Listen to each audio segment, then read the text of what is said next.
multinational midwife, a coach, a trainer, a speaker, and best-selling author. And as she's already shared, she's been a midwife for over 38 years. Jutta specializes in helping women, departments, and other professionals know all about the different choices available for a safe and happy birth. She specializes in releasing trauma and has shared knowledge which she's shared all over the world, from Canada, Norway, UK, India, and Australia. Over to you, Jutta. Thank you so much for joining. Thank you so much. And as a midwife, I say, celebration, celebrate. Yes, it's Midwives Day. And as you've heard, for 38 years, can you imagine? Yeah, quite a lifespan already. I've been in the profession. Now, let me quickly introduce myself. My name is Jutta Wohlrab. I'm originally from Germany. I've lived, worked in 3 countries. I've lived on 2 continents, and I can really literally say I've done everything from home birth, small hospitals, birth center, big tertiary hospital, 5,000 births, big neonatal unit with 23 weekers in New Zealand. I've done antenatal care, postnatal care, running courses, and in 2010 my life took me back from living abroad to Germany because my parents got sick. And so that's when I started my own midwifery practice. And at that time, I have to say, I stopped doing attending births and I turned more into education. Now, 38 years is a long time. And, you know, through the years, with the time, you feel like, out of curiosity, how can you support women, their partners, and how can you get more tips and tricks of the trade to make pregnancy a really life-changing event? Because as birth professionals, we know, yeah, giving birth is one of the 5 biggest events that people can experience. And because I've been traveling all over the world, I can see a difference. Okay, I know, for instance, when I go to a country where, say, I would work in a very poor area in India. I've been 15 times to India, by the way. So, you know, then I know the topic would be, how can I make, you know, pregnancy more healthy? How can I make sure that people, even with very little money, can still have a joyful event, have a healthy baby, and all of that? Of course, it's a big topic. Now, I live in Berlin, and in Berlin, I run a midwifery practice where I do antenatal care, postnatal care, but my main topic is in fact, to educate people. And I also specialize in releasing trauma. I want to give you a little story that is one of my clients who just gave birth a week ago. This woman is from Indonesia, and she had a stillbirth 3 years ago at week 38 in Indonesia, which of course is, we know it's devastating. 38 weeks you're pregnant, you're happy, all you think is, okay, the last thing that I wait for is just the birth, and then I have a baby. Now, in Indonesia, we know Indonesia is a huge country. There's very little support after a birth like this. No one really asked you. And, you know, so anyway, she moved to Germany with her partner for, you know, as IT professionals. So she fell pregnant again. And luckily she found me, thanks to the internet, I have to say. So when I met her first and I heard her story, I said, well, this is definitely worth working on it. And as an experienced midwife, I know exactly, you know, what has been going on. And with all my extra trainings, I was able to offer her some sessions to release her trauma. Let me just share. The first time when I worked with her, she left my practice and she said, you know, Jutta, I just feel a little bit more relaxed. And for no reason, I feel happy. And the sky looks very blue. And I was like, wow, that is fantastic. She told me afterwards, it was one of the first nights she slept better. Anyway, she attended the trainings that are offered to empower women, their partners, even when they come from countries where husbands don't come to the birth. But I did that. And I said to the husband, you must come to this course because you really have to support your wife and it's going to help you as well. Well, let me share, they had a wonderful water birth just a week ago at week 39, and they have a beautiful little baby. And even the husband did not faint this time and was a great support. So this is the type of work that I'm doing. I specialize in helping women getting over trauma. I specialize in educating women and their partners how to have more choices at their birth, because the choice should always be there. And of course, I'm one of the people that want to lower the C-section rate because I feel the C-section rate globally is far too high. Now, today's topic I put on as a positive birth psychology, because that is one of the essence of that, especially in times like now. We know that. It is a pandemic all over the world, and we cannot close our eyes and say it's all just hunky-dory and we're all happy, because that is not the truth. People feel isolated, people are scared, women get sick, partners get sick, and we know the pandemic is really just rushing all over the planet and making life hard. Now, I wanted to give you a PowerPoint presentation, but I think I'll skip that because I believe I can just tell you what's going on when I talk about positive birth psychology. So positive psychology was founded by a man in America, and his name is Dr. Martin Seligman. He is not an obstetrician. He's just a man who's over 80 years old. But I met Martin Seligman on a conference in America.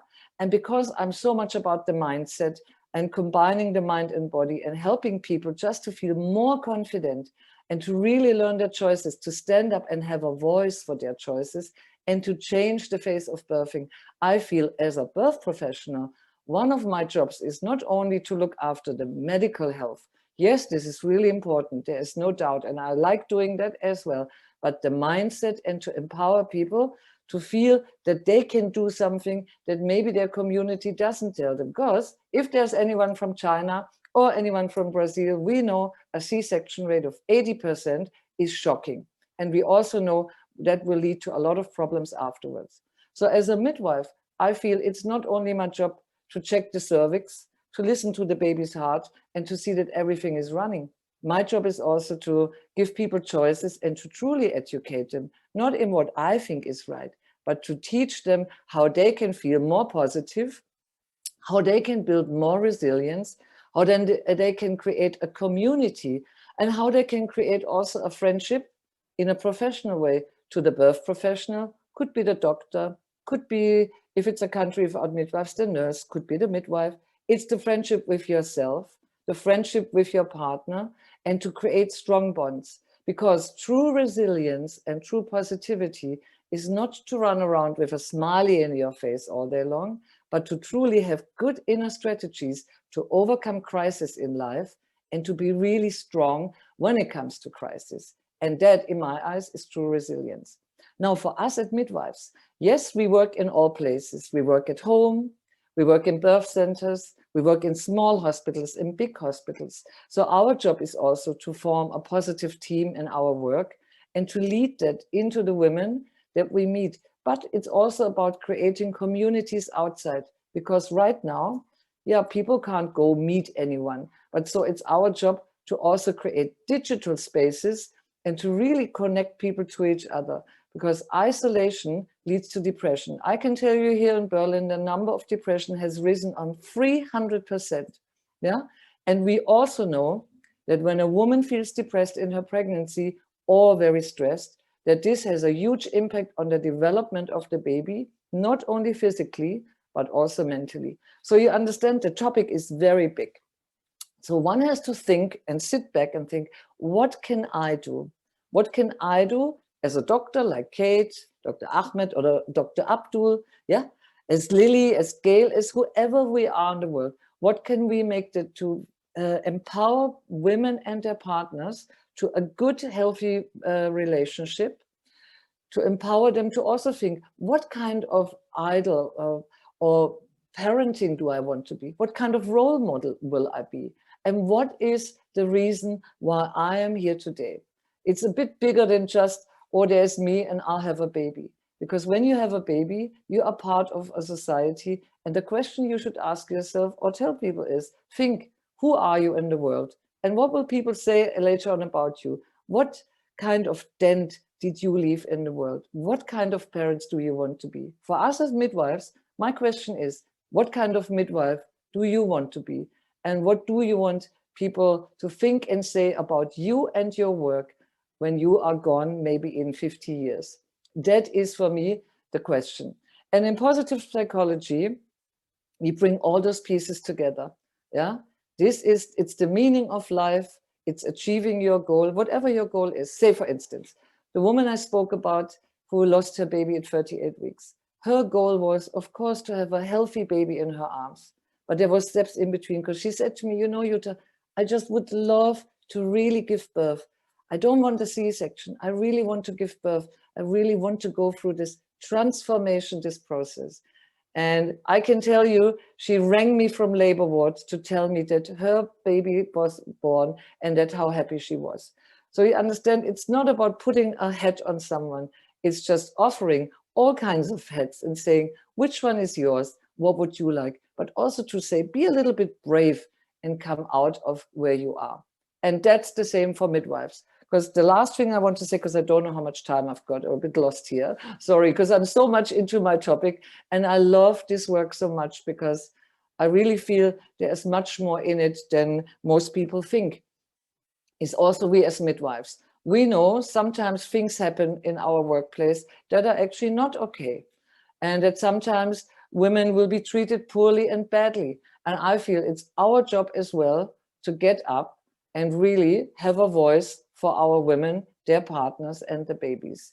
And yes, I wish, to be honest, that we create a positive phase of birth, no matter whether it is home birth, a birth center, a hospital, a big hospital. Because in my opinion, we will need all of those facilities for good reason. And that really is why I say, think what kind of midwife, what kind of doctor do you want to be? And for all the parents, empower them on their way into parenthood, because birth is the start of life. And it's our job to really guide people and help them to have the best experience of their life. That's it. And that's really all I want to say on our International Midwives Day. I hope I kept the timing sort of.